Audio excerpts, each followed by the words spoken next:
Novel Mushaf by Nimra Ahmad episode 3۔ اس کی آنکھوں پر نمی ڈالی گئی تھی، گیلے پن کا احساس تھا یا کچھ اور۔ اس نے ایک دم ہڑبڑا کر آنکھیں کھولیں۔ اٹھ جاؤ، بہت سو لیا۔ وہ گلاس سائڈ ٹیبل پر رکھ کر سامنے کرسی پر جا بیٹھا تھا۔ چند لمحے تو وہ خالی خالی نگاہوں سے اسے دیکھتی رہی، اور جب آہستہ آہستہ ذہن بیدار ہوا تو وہ جیسے چونک کر سیدھی ہوئی۔ وہ بڑا سا پرتعیش بیڈ روم تھا، قیمتی صوفے، قالین اور بھاری خوبصورت پردے۔ وہ ایک بیڈ سائڈ پر لیٹی تھی اور اس کے اوپر بیڈ کور ڈالا ہوا تھا۔ سامنے کرسی پر وہ اکھڑے اکھڑے تیوروں کے ساتھ ٹانگ پر ٹانگ رکھے بیٹھا اسے دیکھ رہا تھا۔ اسے یاد آیا وہ اسے کسی کمرے میں بند کرنے کی بات کر رہے تھے جب وہ شاید بے ہوش ہو گئی تھی۔ اب وہ کدھر تھی اور اسے کتنی دیر بیت چکی تھی؟ گھر میں سب پریشان ہو رہے ہوں گے۔ وہ گھبرا کر قدرے سیدھی ہو بیٹھی۔ وہ ابھی تک اسی سیاہ جھلملاتی ساڑی میں ملبوس تھی اور بیوٹیشن کی لگائی گئی ساری پنس ویسے ہی کس کے لگی تھی۔ میں کدھر ہوں؟ کیا وقت ہوا ہے؟ صبح ہو گئی۔ وہ پریشان سی ادھر ادھر دیکھنے لگی تو سامنے وال کلاک پر نگاہ پڑی۔ 3:30 بجے تھے۔ ابھی صبح نہیں ہوئی اور آپ وہی ہیں جہاں آنے کے لیے فواد نے آپ کو ڈائمنڈ رنگ کا لالچ دیا تھا۔ مجھے فواد بھائی نے ایسا کچھ نہیں کہا تھا۔ انہوں نے کہا تھا کہ میں فائل سائن کروا کر واپس آ جاؤں۔ میں جھوٹ نہیں بول رہی۔ میں کیسے مان لوں کہ تم سچ کہہ رہی ہو؟ آغا فواد تو کہتا ہے تم اس کے گھر میں پلنے والی ایک یتیم لڑکی ہو، نہ کہ اس کی بہن۔ یتیم ہوں تب ہی تو تم جیسے عیاشوں کے ہاتھوں بیچ ڈالا اس نے مجھے، جو میرا سگا تایا زاد بھائی تھا۔ تم سب گدھوں کا بس یتیموں پر ہی بس چلتا ہے۔ وہ پھٹ پڑی۔ مجھے یہ آنسو اور جذباتی تقریریں متاثر نہیں کرتی۔ وہ اب اطمینان سے سگریٹ سلگا رہا تھا۔ مجھے صرف سچ سننا ہے اور ٹھیک ٹھیک، ورنہ میں تھانے لے جا کر تمہاری کھال ادھیڑ دوں گا۔ میں جھوٹ نہیں بول رہی ہوں۔ مجھے صرف یہ بتایا کہ اس سے پہلے وہ تمہیں کتنا شیئر دیتا رہا ہے، کدھر کدھر بھیجا ہے اس نے تمہیں، اور تمہارے اس گینگ میں اور کون کون ہے۔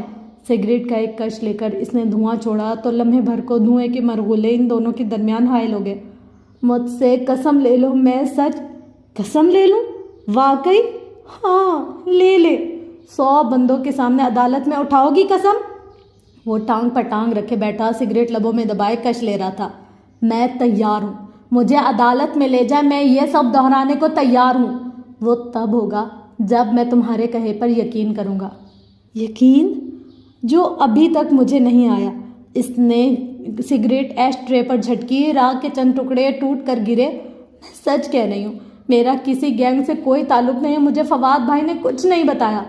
تم اسے بچانے کی کوشش کر رہی ہو، میں جانتا ہوں۔ نہیں پلیز۔ وہ لحاف اتار کر بستر سے اتری اور گھٹنوں کے بل اس کے قدموں میں آ بیٹھی۔ ASP صاحب، اس نے اس کے سامنے دونوں ہاتھ جوڑ دیے۔ میں لا علم تھی کہ آپ کا کیا مقصد ہے یا فواد بھائی کا کیا مقصد ہے۔ میں میریٹ میں ڈنر پر جانے کے لیے تیار ہوئی تھی، میرا کوئی قصور نہیں ہے۔ اس کی کان سنہری آنکھوں سے آنسو ٹوٹ ٹوٹ کر گرنے لگے تھے۔ اللہ کی قسم یہ سچ ہے۔ اللہ کی قسم کھانے کے لیے آغا فواد نے کیا پیش کیا تھا؟ ڈائمنڈ کا سیٹ؟ وہی شکی پولیس آفیسر اور مخصوص طنزیہ انداز۔ جتنا وہ شخص وجیہ تھا، اس کی زبان اس سے بڑھ کر کڑوی تھی۔ محمل کا دل چاہا اس کا منہ نوچ لے، اور اگلے ہی پل وہ اس پر جھپٹی اور اس کی گردن دبوچنی چاہی، مگر ہمایوں نے اس کی دونوں کلائیاں اپنے گرفت میں لے لیں۔ اسی کشمکش میں محمل کے 2 ناخن اس کے گال سے رگڑ گئے تھے۔ صرف آنکھیں نہیں، تمہاری تو حرکتیں بھی بلیوں والی ہیں۔ وہ کھڑا ہوا اور اس کی کلائیوں سے پکڑے پکڑے ساتھ کھڑا کیا، پھر جھٹکا دے کر چھوڑا۔ وہ 2 قدم پیچھے جا کھڑی ہوئی۔ مجھے گھر جانا ہے، مجھے گھر جانے دو، میں تمہاری منت کرتی ہوں۔ وہ مڑ کر جانے لگا تو وہ تڑپ کر اس کے سامنے آ کھڑی ہوئی اور پھر سے ہاتھ جوڑ دیے۔ صبح ہو گئی تو بدنام ہو جاؤں گی۔ میں نے کہا نا بی بی، مجھے یہ جذباتی تقریریں متاثر نہیں کرتی۔ اس نے اپنے گال پر ہلکا سا ہاتھ پھیرا، پھر استہزائیہ مسکرایا، پھر کہا تم بہادر لڑکی ہو، میں تمہیں گھر جانے دوں گا، مگر ابھی نہیں۔ ابھی تم ادھر ہی رہو، کم از کم صبح تک۔ میں بدنام ہو جاؤں گی ASP صاحب، رات گزر گئی تو میری زندگی تباہ ہو جائے گی۔ ہو جائے، مجھے پرواہ نہیں ہے۔ وہ جھک کر سگریٹ ایش ٹرے میں پھینک کر دروازے کی طرف بڑھا۔ وہ ہاتھ جوڑے کھڑی رہی اور وہ دروازے باہر سے بند کر کے جا چکا تھا۔ دروازے کی جانب وہ لپکی اور ڈور ناپ زور سے کھینچا۔ وہ باہر سے بند تھا۔ دروازہ کھولو کھولو۔ وہ دونوں ہاتھوں سے زور زور سے دروازہ بجانے لگی، مگر جواب نہ دار وہ بے بسی سے زمین پر بیٹھتی چلی گئی۔ فواد اس کے ساتھ ایسا کر سکتا تھا؟ اسے یقین نہ آیا۔ اس نے کیا بگاڑا تھا فواد کا جو اس نے چند روپوں کے عوض اسے بیچ دیا؟ وہ گھٹنوں پر سر رکھے آنسو بہاتی وہ شام یاد کر رہی تھی جب وہ اسے دیکھتے دیکھتے چونکا تھا اور چائے کا کپ لیتے ہوئے اس کی انگلیاں اس کے ہاتھ سے مس ہوئی تھی۔ کم عمر، خوبصورت اور انچوئی، آغا نے کہا تھا، یہ ہماری ڈیمانڈ پر پورا اترتی ہے۔ تو وہ اس لیے چونکا تھا کہ کسی عیاش شخص کو بتائی گئی ڈیمانڈ پر اس کے گھر میں پلنے والی وہ یتیم لڑکی پورا اترتی تھی۔ تم کتنی خوبصورت ہو محمل، مجھے پتہ ہی نہیں چلا۔ اس کے لہجے کا فصوں اور پھر اس کی وہ ساری عنایتیں، وہ جانتا تھا کہ اس کی کمزوری کیا ہے۔ اس نے اس کو اس کی من پسند چیزوں کی جھلک دکھائی، یہاں تک کہ وہ جب اس کے مکمل قابو میں آ گئی تو فواد نے اسے ادھر بھیج دیا، اور وہ بھی کتنی بے وقوف اور سادہ تھی کہ اسے پتہ ہی نہ چلا وہ اس کو آفس میں ادھر ادھر چیزیں سائن کروانے بھیج دیتا تھا، اور کوئی کام تو اس نے محمل سے لیا ہی نہ تھا۔ وہ تب بھی نہ سمجھ سکی، اور اب یہ شخص ہمایوں داؤد، وہ جانتی نہیں تھی کہ یہ آدمی کون تھا، اس سے یہ سب باتیں کیوں پوچھ رہا تھا اور اس کا کیا مقصد تھا۔ اسے صرف علم تھا تو اتنا کہ اگر رات بیت گئی تو صبح اسے کوئی قبول نہ کرے گا، اور قبول تو شاید اب بھی کوئی نہ کرے۔ کوئی فواد کے خلاف اس کی بات پر یقین نہیں کرے گا، کوئی اسے بے گناہ نہ سمجھے گا، اور فواد وہ تو شاید سرے سے مکر ہی جائے کہ وہ کبھی محمل کو آفس لے کر گیا۔ خدایا وہ کیا کرے۔ اس نے بھیگا چہرہ اٹھایا، کمرہ قدرے دھندلایا سا دکھائی دیتا تھا۔ اس نے پلکیں جھپکائیں تو آنسوؤں کی دھند نیچے لڑکتی چلی گئی۔ کمرہ نہایت خوبصورتی سے آراستہ تھا، قیمتی قالین، خوبصورت فرنیچر اور بھاری مخملی پردے۔ وہ چونکی، کیا ان کے پیچھے کوئی کھڑکی تھی؟ وہ پردوں کی طرف دوڑی اور جھٹکے سے انہیں ایک رخ کی طرف کھینچا، پردہ کھلتا چلا گیا۔ باہر ٹیرس تھا اور اس کی روشنیاں جلی ہوئی تھی جن میں وہ بغیر دقت کے 2 گن مین چوکس کھڑے دیکھ سکتی تھی۔ اس نے گھبرا کر پردہ برابر کیا۔ اللہ تعالیٰ پلیز، وہ رو کر دعا کرنے لگی، اور جب دعا کرتے کرتے تھک گئی تو ڈریسنگ ٹیبل کے سامنے آ کھڑی ہوئی اور اپنا عکس دیکھا۔ رونے سے اس کا سارا کاجل بہہ گیا تھا اور آنکھیں متورم اور قدرے بھیانک لگ رہی تھیں۔ جوڑا ڈھیلا ہو کر گردن تک آ گیا تھا اور گھنگریالی لیٹوں کے بل سیدھے ہونے لگے تھے۔ محمل ایک مضبوط اعصاب کی لڑکی تھی، اس کے باوجود فواد کے اس بھیانک روپ کا صدمہ اتنا شدید تھا کہ شروع میں تو اس نے ہمت ہار دی اور اعصاب جواب دے گئے، لیکن اب وہ کسی حد تک سوچنے سمجھنے کے قابل ہوئی تھی۔ فواد سے سارے بدلے تو وہ بعد میں چکائے گی، ابھی اسے اس اکڑ اور سرد مہر ASP کی قید سے نکلنا تھا۔ اس نے ادھر ادھر دیکھا، کچھ خاص نظر نہ آیا تو پھر وارڈروب کھولا۔ اندر مردانہ کپڑے ٹنگے ہوئے تھے۔ اس نے کچھ ہینگرز الٹ پلٹ کیا اور سوچ کر ایک کرتا شلوار نکالا، براؤن کرتا اور سفید شلوار۔ سب سے پہلے اس نے ساڑی کے بوجھ سے نجات حاصل کی، پھر اس کرتے شلوار کو پہن کر بال سیدھے کر کے بینڈ میں باندھے اور باتھ روم میں جا کر منہ اچھی طرح دھویا۔ باہر نکلنے کے لیے کسی روزن کو تلاش کرنے کے لیے نگاہوں کو باتھ روم کی کوئی کھڑکی کا دروازہ نظر نہ آیا تو مایوسی سے پلٹنے ہی لگی تھی کہ ایک دم چونکی۔ ایک دیوار میں شیلف تھا، اس میں شیمپو اور شیونگ کا سامان رکھا تھا۔ شیلف کے اندر کا رنگ باقی دیواروں سے زیادہ چکنا سفید تھا۔ بھلا کیوں؟ وہ قریب آئی، سارا سامان نیچے اتارا اور بغور اندر دیکھتے ہاتھ پھیرا تو احساس ہوا کہ اس خانے کے پیچھے دیوار نہیں بلکہ کارڈ بورڈ کے سفید پھٹے تھے جو میخوں سے جڑے تھے۔ میخیں کچی اور تازہ لگ رہی تھیں۔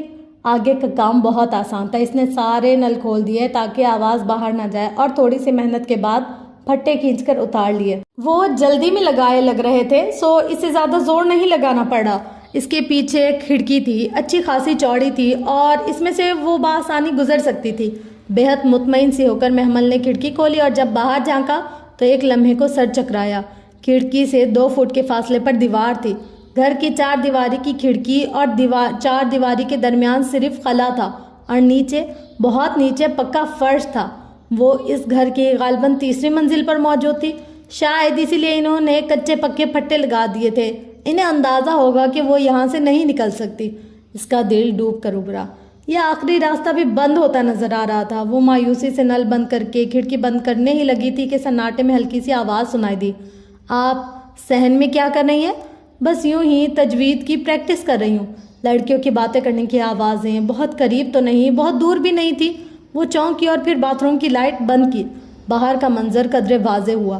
کھڑکی سے دیوار کا فاصلہ 2 فٹ کا تھا، مگر وہ دیوار کی منڈیر تھی اور وہ آوازیں کہیں نیچے سے نہیں، برابر سے آ رہی تھیں، بالکل برابر سے، یعنی اس باتھ روم کے برابر سامنے کا صحن تھا۔ اگر وہ دیوار پھاند کر جائے تو؟ اس اچھوتے خیال نے ذہن میں سر اٹھایا تو اس نے جوتے اتارے اور نیچے جھانکا۔ اگر گر گئی تو نہیں بچے گی۔ مگر موت اس ذلت سے تو بہتر ہوگی جو صبح اس سے بھی بدترین گھر پہنچنے پر اسے اٹھانی پڑے گی۔ اس نے دونوں ہاتھ چوکھٹ پر رکھے ہی تھے کہ کمرے کا دروازہ کسی نے زور زور سے کھٹکھٹایا۔ دروازے کی وہ اندر سے کنڈی لگا چکی تھی سو وہ کھول نہ پا رہے تھے۔ یقیناً کسی نے پھٹے اکھاڑنے کی آواز سن لی تھی۔ وہ اور لمحے بھر کو بھی نہ گھبرائی اور ہاتھ بڑھا کر دیوار کو ٹٹولا۔ وہ قریب ہی تھی۔ اللہم برابر والے صحن میں وہ کھنگا رہی تھی۔ اگلے ہی لمحے اس کی مدھر مگر ہلکی آواز اندھیری فضا میں گونجنے لگی، اللہم اجعل فی قلب نوری، اے اللہ میرے دل میں نور ڈال دے۔ محمل نے دیوار پر دونوں ہاتھ رکھے اور نیچے دیکھے بغیر پاؤں بھی اوپر رکھ دیا۔ وفی بصری نورا وفی سمعی نورا، اور میری بصارت و سماعت میں نور ہو۔ گھوڑے کی پیٹھ پر سواری کی طرح وہ دیوار پر بیٹھی اور نیچے دیکھا۔ صحن کی زمین بہت قریب تھی، دیوار چھوٹی سی تھی اور میرے دائیں اور بائیں نور ہو۔ اس نے آہستہ سے دونوں پاؤں زمین پر رکھے۔ وہ بالآخر برابر والوں کی چھت پر اتر آئی تھی۔ لمحے بھر کو وہ بے یقین سی پلٹ کر دیوار دیکھنے لگی جس کے پار ASP ہمایوں داؤد کا گھر تھا، بلکہ قید خانہ جس سے وہ نکل آئی تھی۔ اسی پل دیوار کے پار سے روشنی سی چمکی، وہ ٹھٹکی۔ یقیناً کسی نے باتھ روم کی لائٹ جلائی تھی۔ اپنی بے وقوفی پر اسے غصہ آیا۔ اسے باتھ روم کا دروازہ بند کر کے نل کھول کر آنا چاہیے تھا، مگر آدھی فراری تو وہ نہ تھی، یا پھر اس لڑکی کی آواز کے فسوں میں ایسی کھوئی تھی کہ ہوش نہ رہا۔ اور میرے اوپر اور نیچے نور ہو۔ سامنے ایک برآمدہ تھا جس کے آگے گرل لگی تھی۔ گرل کا دروازہ کھلا تھا اور دروازے سے کافی دور ایک لڑکی بیٹھی تھی۔ گرل سے ٹیک لگائے، آنکھیں بند کیے گنگنا رہی تھی، اور میرے آگے پیچھے نور ہو۔ وہ دیوانوں کے ساتھ گھٹنوں کے بل رینگتی گرل تک آئی۔ وہ لڑکی دنیا و مافیا سے بے خبر اپنے مناجات میں گم تھی، اور میرے لیے نور بنا دے۔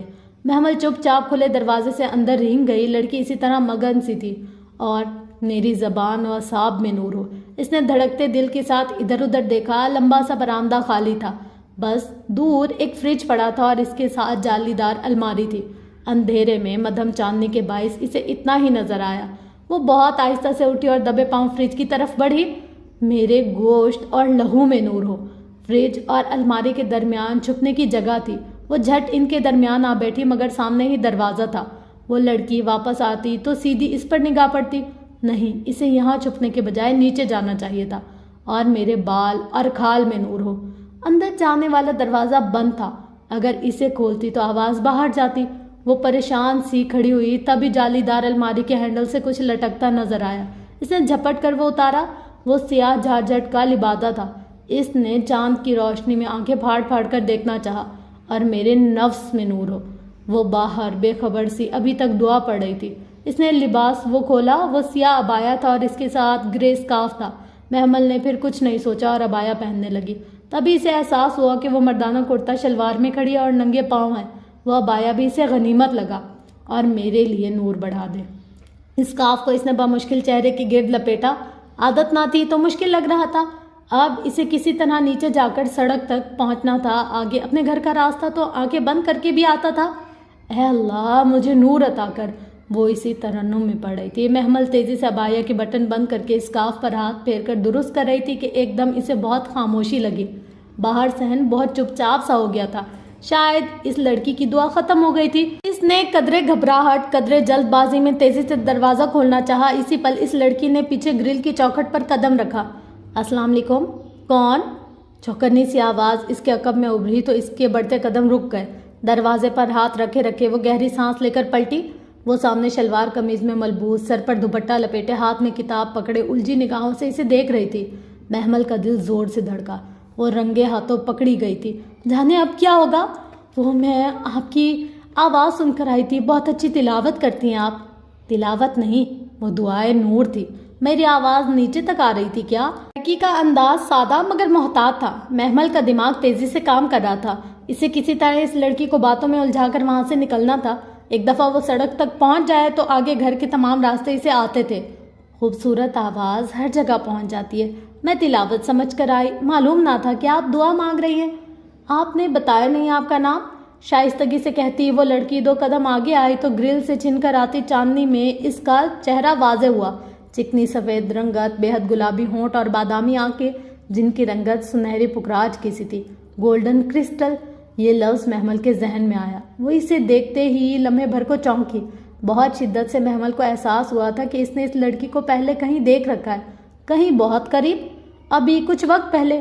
اس کے نقش نہیں، یہ وہ بھوری سنہری آنکھیں تھی جو شناسا تھی۔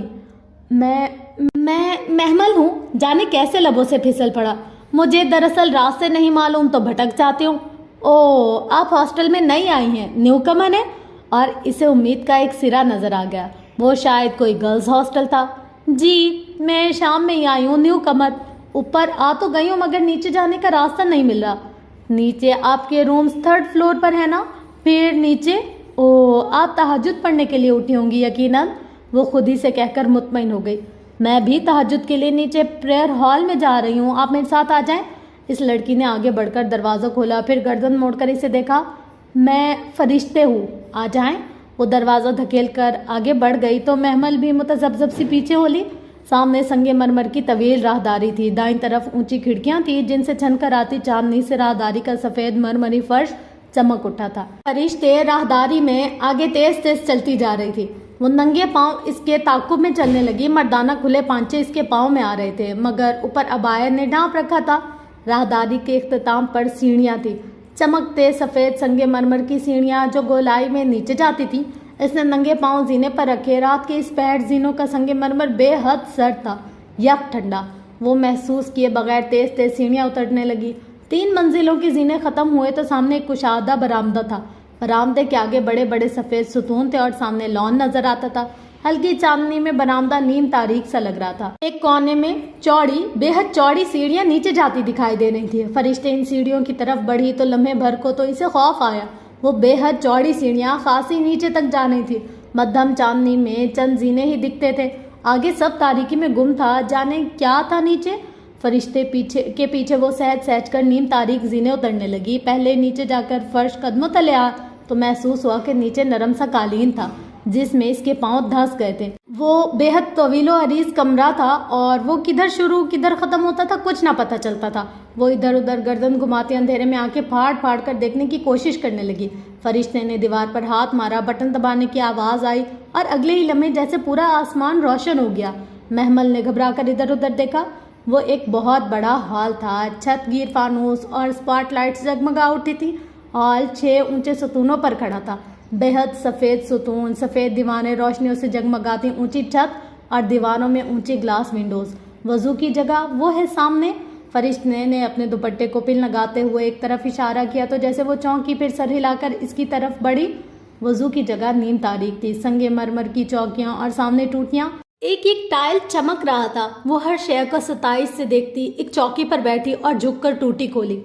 فواد اور وہ ایس پی محمل ابراہیم کو سب فراموش ہو چکا تھا۔ سنو، کھلے دروازے سے فرشتے نے جھانکا۔ بسم اللہ پڑھ کر وضو کرنا۔ محمل نے یوں ہی سر ہلا دیا اور پھر اپنے گیلے ہاتھوں کو دیکھا جن پر ٹوٹی سے پانی نکل کر پھسل رہا تھا۔ وہ سر جھٹک کر وضو کرنے لگی۔ فرشتے جیسے اس کے انتظار میں کھڑی تھی۔ محمل اس کے برابر نماز کے لیے کھڑی ہو گئی، شاید تہجد پڑھنی تھی۔ اس نے ہاتھ اٹھائے تو رات بھر کے تمام مناظر ذہن میں تازہ ہو گئے۔ درد کی ایک تیز لہر سینے میں اٹھی تھی۔ دھوکہ دہی، اعتماد کا خون، فراڈ، بے وقوف بنائے جانے کا احساس۔ کیا کچھ فواد نے نہیں کیا تھا اس کے ساتھ؟ وہ کس کس کا ماتم کرتی۔ سلام پھیر کر دعا کے لیے ہاتھ اٹھائے تو ساری عمر کی محرومیاں اور نارسائیاں سامنے آنے لگی۔ یہ کیا مانگوں؟ مانگنے کی ایک طویل فہرست ہے میرے سامنے۔ مجھے کبھی وہ نہ ملا جس کی میں نے تمنا کی تھی، جو ایک اچھی زندگی گزارنے کے لیے انسان کے پاس ہونا چاہیے۔ مجھے کبھی بھی وہ نہ ملا جو لوگ جمع کرتے ہیں۔ کیوں میرے پاس وہ سب نہیں ہے جو لوگ جمع کرتے ہیں؟ اور جب دل نے کوئی جواب نہیں دیا تو اس نے چہرے پر ہاتھ پھیر کر آنسو خشک کیا اور سر اٹھایا۔ سامنے ہال کے سرے پر ایک بڑا سا اسٹیج بنا تھا، درمیان میں میز اور کرسی رکھی تھی، ایک طرف فاصلے پر ڈائس بھی رکھا تھا، شاید وہاں درس و تدریس کا کام بھی ہوتا تھا۔ کرسی کے پیچھے دیوار پر ایک بے حد خوبصورت خطاطی سے مزین فریم آویزہ تھا۔ اس پر وہ سرسری سی نگاہ ڈالتی یکدم ٹھٹک کر رکی۔ خوبصورت عربی عبارت کے نیچے اردو میں خوش خط لکھا تھا، بس لوگوں کو چاہیے کہ اس پر خوشی منائیں۔ قرآن ان سب چیزوں سے بہتر ہے جنہیں لوگ جمع کر رہے ہیں۔ سورۃ یونس آیت 58۔ وہ یک لخت چونکی۔ کیا دیکھ رہی ہو محمل؟ فرشتے بغور اسے دیکھ رہی تھی. یہی کہ میں نے بھی ابھی ایسا ہی کچھ سوچا تھا جو ادھر لکھا ہے. کتنا عجیب اتفاق ہے نا. اتفاق کی کیا بات ہے؟ یہ فریم اسی لیے تو ادھر لگا تھا کیونکہ تم نے آج صبح یہاں یہی بات سوچنی تھی. مگر فریم لگانے والے کو تو علم نہیں تھا کہ میں یہ سوچوں گی. لیکن اس آیت کے اتارنے والے کو تو تھا نا. وہ چونک کر اسے دیکھنے لگی. کیا مطلب؟ جس نے قرآن اتارا ہے وہ جانتا ہے کہ تم نے کب کیا سوچنا ہے اور یہ تمہاری سوچ کا جواب ہے. نہیں، اس نے شانے اچکائے. میری سوچ کا اس سے کوئی تعلق نہیں. میں تو بہت کچھ سوچتی رہتی ہوں. مثلاً کیا؟ وہ دونوں دو زانوں ہو کر بیٹھی تھی اور فرشتے بہت نرمی سے اسے دیکھ رہی تھی. یہی کہ اچانک کسی بے قصور انسان پر خواہ مصیبت کیوں آ جاتی ہے؟ وہ اس کے اپنے ہاتھوں کی کمائی ہوتی ہے. ہم قطعاً بھی بے قصور نہیں ہوتے محمل.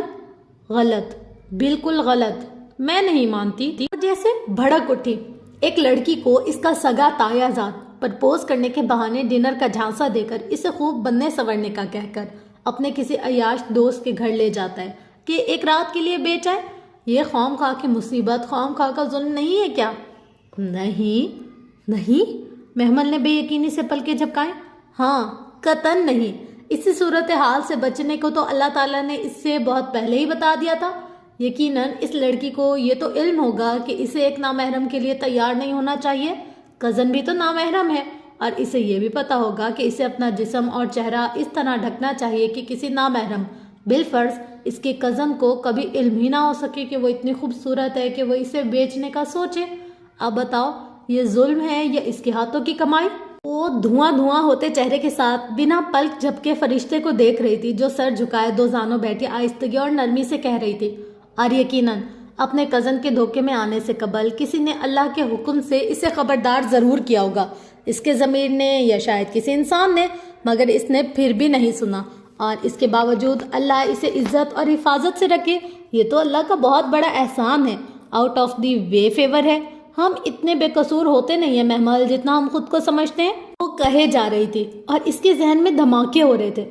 چچاؤں کا قطعیت سے فواد کو محمل کے آفس میں کام کرنے سے منع کرنا، حسن کے الفاظ اور وہ تنبیہ جو سدرا کی منگنی والے روز اس نے کی تھی. اس نے اپنی دائیں کلائی دیکھی. اس پر مندمل ہوئے زخم کے نشان تھے. ہاں، حسن نے اسے خبردار کیا تھا. میں واقعی مجھے اپنی نادانیوں پر کسی کو گواہ نہیں بناتے محمل. چلو فجر کی اذان ہو رہی ہے، نماز پڑھتے ہیں. وہ سادگی سے کہتی پھر سے کھڑی ہو گئی مگر محمل اپنی جگہ سے ہل نہ پائی.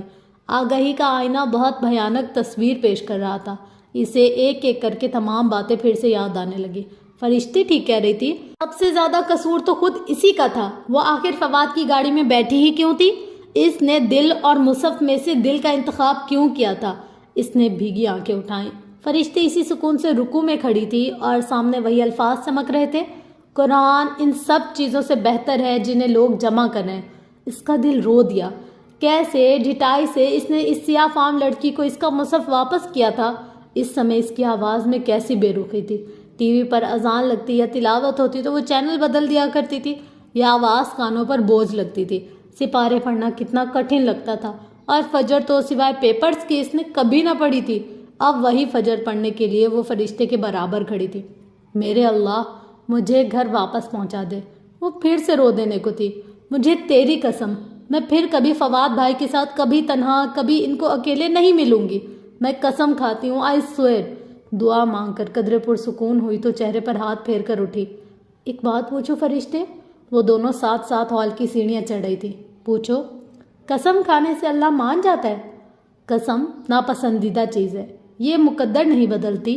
جو ہونا ہوتا ہے وہ ہو کر رہتا ہے. اور اگر قسم کھا لی جائے تو مرتے وقت تک اس کو نبھانا پڑتا ہے. آخری سیڑھی پر فرشتے ذرا سی چونکی. کوئی الٹی سیدھی قسم مت کھانا کہ یہاں سے رہائی ملنے پر تم فلاں اور فلاں کام کرو گی. رہائی؟ محمل گڑبڑا گئی. دل زور سے دھڑکا. ہاں، تمہیں گھر جانا ہے نا، میں تمہیں چھوڑ آتی ہوں. وہ ساکت سی سے دیکھے جا رہی تھی. رک کیوں گئی؟ آؤ نا.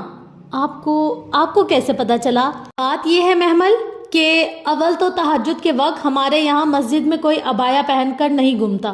دوم یہ کہ تم نے میرا عبایا اور اسکارف پہن رکھا ہے. اور سوم، میں نے تمہیں صحن پھلانگتے دیکھ لیا تھا. محمل نے بوکھلا کر اپنے جسم پر موجود عبایا کو دیکھا جس سے لمبی مردانہ شلوار کے پانچے ذرا سے جھانک رہے تھے۔ وہ دراصل ہمایوں کے باتھ روم کی کھڑکی ہماری چھت پر کھلتی ہے، اس نے تمہیں باتھ روم میں بند کر دیا تھا۔ میں اس سے بات کروں گی، اسے ایسے نہیں کرنا چاہیے تھا، تھوڑا سا خشک مزاج ہے مگر دل کا برا نہیں ہے۔ آؤ۔ پھر اس کی شوق شکل دیکھ کر وضاحت کی، ہمایوں میرا فرسٹ کزن ہے، وہ برا آدمی نہیں ہے، آؤ۔ اسی پل گیٹ کسی نے زور سے بجایا، ساتھ ہی بیل بھی دی۔ فرشتے نے گہری سانس لی۔ آؤ لڑکی، اور اس کا ہاتھ پکڑ کر گیٹ تک لائی، پھر ہاتھ چھوڑ کر دروازہ کھولا۔ فرشتے ادھر۔ وہ باہر سے ایک مردانہ آواز سنائی دی، السلام علیکم، اور یہ کیا غلط حرکت ہے؟ تمہیں مسئلہ اس کے کزن کے ساتھ ہے تو اس کو باتھ روم میں کیوں بند کیا تھا؟ بالکل ٹھیک کیا تھا، ہے کدھر وہ جواباً بگڑ کر بولا تھا۔ محمل سہم کر قدرے اوٹ میں ہو گئی، یہ تو وہی تھا، وہ اس کی آواز کو پہچانتی تھی۔ وہ میرے ساتھ ہے، مگر تمہیں اس سے عزت سے پیش آنا چاہیے تھا۔ فرشتے کے لہجے میں دبی دبی سختی تھی۔ جو بھی ہے تم اسے نہیں، ہمایوں تم اس کو مجرم کی طرح ٹریٹ مت کرو، اس کا کیا قصور ہے؟ وہ تو اپنے بھائیوں جیسے کزن پر ٹرسٹ کر کے معصومیت میں چلی آئی تھی۔ وہ حق دق سنے جا رہی تھی، ابھی تو فرشتے کو بالواسطہ سب کتھا سنا کر آئی تھی اور تب فرشتے فواد کو نامحرم کہہ رہی تھی، اور اب ہمایوں کے سامنے اس کی نادانیوں پر کیسے پردہ ڈال رہی تھی۔ اس کا قصور یہ ہے کہ وہ فواد کریم کی کزن ہے، اسے لے کر آؤ۔ اور اب کے ہمایوں داؤد کا لہجہ متوازن تھا۔ فرشتے اسے راستہ دینے کے لیے چوکھٹ پار کر کے باہر چلی گئی تو وہ دھڑکتے دل سے گیٹ کی اوٹ سے نکلی۔ سامنے ہی وہ کھڑا تھا، یونیفارم میں ملبوس، مکمل طور پر تیار، اکھڑا تیور اور ماتھے پہ بل۔ جب میں نے بکواس کی تھی کہ وہاں رہو تو تم نے باہر قدم کیوں نکالا؟ نوکر نہیں ہوں میں آپ کی جو آپ کا حکم مانوں۔ آپ ہیں کون مجھے حکم دینے والے؟ ہاں، وہ بھی جواباً گھرائی تھی۔ واٹ؟ تم؟ زبان سنبھال کر بات کریں ایس پی صاحب، میں مسجد میں کھڑی ہوں اور اب آپ کا مجھ پر کوئی زور نہیں ہے۔ اس نے گیٹ کا کنارہ مضبوطی سے پکڑ رکھا تھا۔ تم؟ وہ کچھ سخت کہتے کہتے ضبط کر گیا، پھر فرشتے کی طرف پلٹا جو خاموشی سے سب دیکھ رہی تھی۔ اس سے کہو کہ میرے ساتھ آیا، میں اس کا دشمن نہیں ہوں۔ فرشتے نے خاموشی سے ہمایوں کی بات سنی اور جب وہ چپ ہوا تو وہ محمل کی طرف مڑی۔ اس کے ساتھ چلی جاؤ، یہ تمہارا دشمن نہیں ہے۔ مجھے ان پر رتی برابر بھروسہ نہیں ہے، ہونا بھی نہیں چاہیے، مگر تمہارے تنہا گھر جانے اور پولیس موبائل میں جانے میں فرق ہوگا، آگے تم اپنے فیصلوں میں آزاد ہو۔ بات کچھ ایسی تھی کہ وہ خاموش سی ہو گئی۔ ٹھیک ہے، آئیں۔ اس نے باہر قدم رکھے، پھر پلٹ کر فرشتے کی طرف دیکھا جو گیٹ کے ساتھ سینے پر ہاتھ باندھے کھڑی تھی۔ اس کی پشت پر وہ عالی شان 3 منزلہ عمارت تھی جس کے اونچے سفید ستون بہت وقار سے کھڑے تھے، جیسے کوئی بلند و بالا سفید محل ہو۔ اس کا گنبد نہ تھا مگر فرشتے اسے مسجد کہہ رہی تھی۔ اس سے متصل بنگلہ اپنی خوبصورت آرائش کے ساتھ وہیں موجود تھا جہاں اس نے رات میں دیکھا تھا۔ فجر کی نیلاہٹ میں وہ اور بھی زیادہ شاندار لگ رہا تھا۔ تھینکس، وہ کہہ کر رکی نہیں۔ ہمایوں سامنے کھڑی پولیس موبائل کی ڈرائیونگ سیٹ سنبھال چکا تھا۔ وہ اعتماد سے چلتی ہوئی آئی اور فرنٹ ڈور کھول کر نشست سنبھالی۔ آپ مجھے میرے گھر لے جا رہے ہیں؟ نہیں، سرد سے انداز میں کہہ کر وہ گاڑی سڑک پر ڈال چکا تھا۔ پھر ہم کہاں جا رہے ہیں؟ تھانے، مگر مجھے گھر۔ بی بی، مجھے بحث پسند نہیں ہے، خاموش رہو۔ اس کو جھڑک کر ہمایوں نے اسپیڈ بڑھا دی۔ وہ نم آنکھوں سے سڑک سامنے دیکھنے لگی، جانے اس کی قسمت اس کو اب اور کیا کیا دکھانے والی تھی۔ آج آغا ابراہیم کے عالی شان محل نما کوٹھی کے لان میں صبح سے ہی سب جمع تھے۔ آغا کریم چہرے پر ڈھیر و غیظ و غضب لیے پر رونق انداز میں کرسی پر براجمان تھے۔ مہتاب، طائف، فضا اور نائمہ چچی قریبی کرسیوں پر بیٹھی معنی خیزی سے مدھم سرگوشیاں کر رہی تھی۔ غفران چچا اور اسد چچا بھی پاس ہی پریشان سے بیٹھے تھے۔ برآمدے کے مختصر زینے پر آرزو بیٹھی تھی، گھٹنوں پر پلیٹ رکھے وہ اپنی ازلی بے نیازی سے ٹوس پر جیم لگا رہی تھی۔ اس کے پیچھے برآمدے میں بچھی کرسیوں پر باقی سب لڑکیاں بیٹھی خسر خسر کر رہی تھی۔ حسن مضطرب سا گھاس پر ٹہل رہا تھا، بار بار اپنے سیل فون پر کوئی نمبر پریس کرتا، وہ جھنجھلا سا رہا تھا۔ وسیم اپنے کمرے میں تھا اور فواد آغا جان کے برابر کرسی ڈالے اخبار پھیلائے سرسری سا مطالعہ کر رہا تھا۔ گاہے بگاہے نگاہ اٹھا کر سب کے چہروں کے تاثرات دیکھ لیتا۔ اس کے انداز میں اطمینان و سرشاری تھی، بس ایک مسرت تھی جو کچن میں کرسی پر بیٹھی خاموشی سے آنسو بہا رہی تھی۔ ان کی ساری زندگی کی ریاضت ضائع گئی تھی۔ محمل کل اکیڈمی جانے کا کہہ کر باہر نکلی تھی اور جب شام تک اس کی واپسی نہ ہوئی تو اس کا دل بیٹھنے لگا تھا۔ کتنے نفل پڑھ ڈالے، کتنی دعائیں کر لی، مگر وہ واپس نہ آئی۔ بات چھپنے والی کہاں تھی بھلا؟ سب کو خبر ہو ہی گئی۔ آغا جان تو سراپا غیظ و غضب بن گئے۔ تھانے جانے کی بات کی تو فواد نے ہی انہیں سمجھایا کہ گھر کی عزت داؤ پر لگ جانے کا فائدہ، تھوڑی دیر مزید انتظار کر لیتے ہیں۔ حسن اور اسد چچا ساری رات اسے اسپتالوں، مردہ خانوں اور سڑکوں پر تلاش کرتے رہے، مگر جب 3 بجنے کے قریب وہ ناکام لوٹے تو گھر میں گویا صف ماتم بچھ گئی۔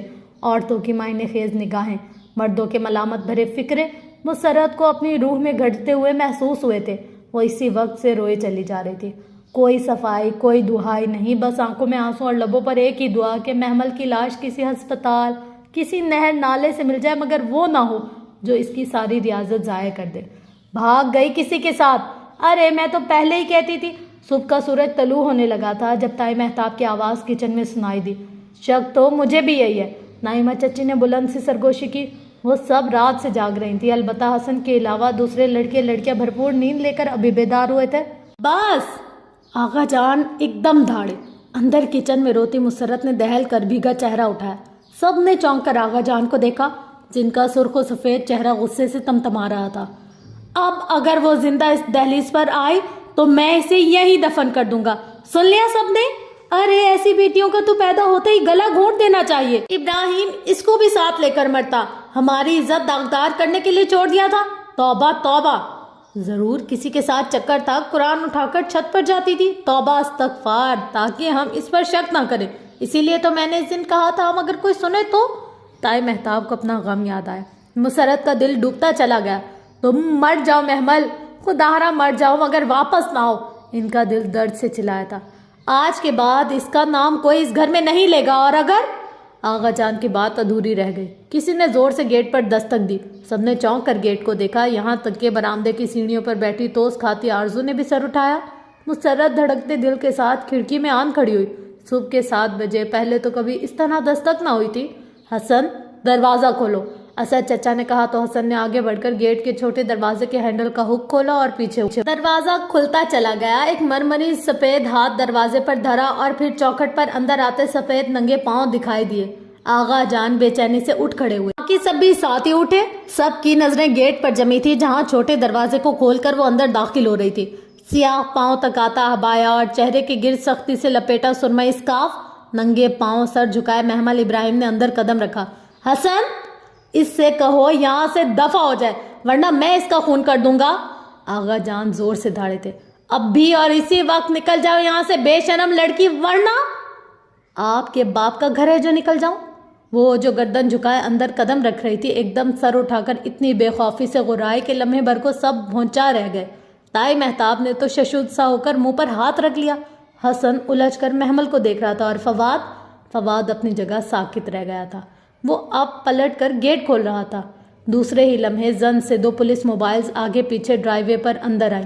کھٹاک کھٹاک دروازے کھلے اور سپاہی اتر کر تیزی سے ارد گرد پھیلتے چلے گئے۔ پورے گھر کی تلاشی لو، بلند حکمیاں کہتا وہ ڈرائیونگ سیٹ کا دروازہ کھول کر نیچے اترا۔ یونیفارم میں ملبوس، چہرے پر مدھم سی فاتحانہ مسکراہٹ لیے وہ گھاس پر کھڑے ان پتھروں سے لوگوں کے قریب آیا۔ یہ سب اتنا اچانک اور غیر متوقع تھا کہ کوئی اپنی جگہ سے ہل نہ سکا۔ فواد کو ہی سب سے پہلے ہوش آیا۔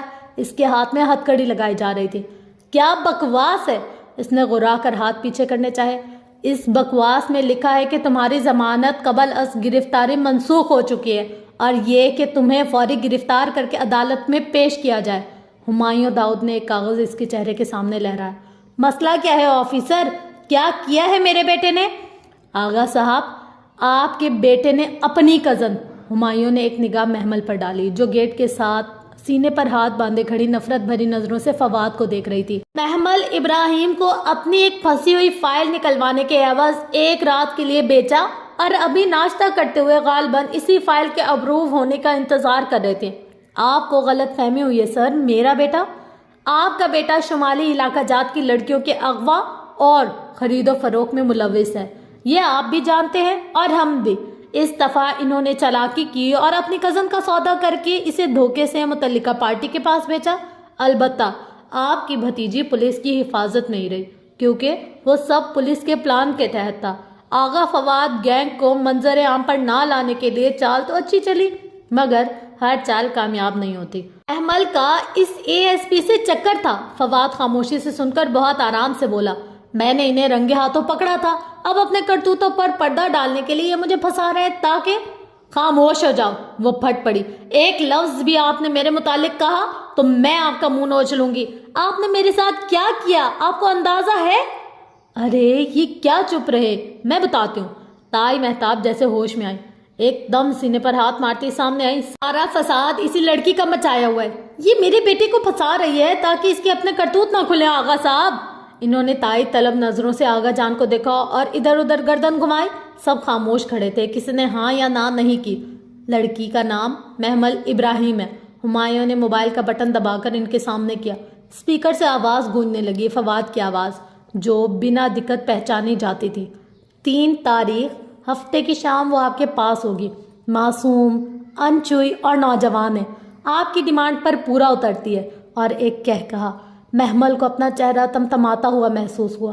ذرا سے وقفے سے مختلف آوازیں گونجی تھیں۔ فواد بھائی، یہ لوگ مجھے غلط سمجھ رہے ہیں۔ فواد بھائی، یہ لوگ میرے ساتھ کچھ غلط کر دیں گے۔ بکواس بند کرو اور میری بات غور سے سنو۔ تمہیں وہ ڈائمنڈ رنگ چاہیے نا، تو جیسے وہ کہیں کرتی جاؤ۔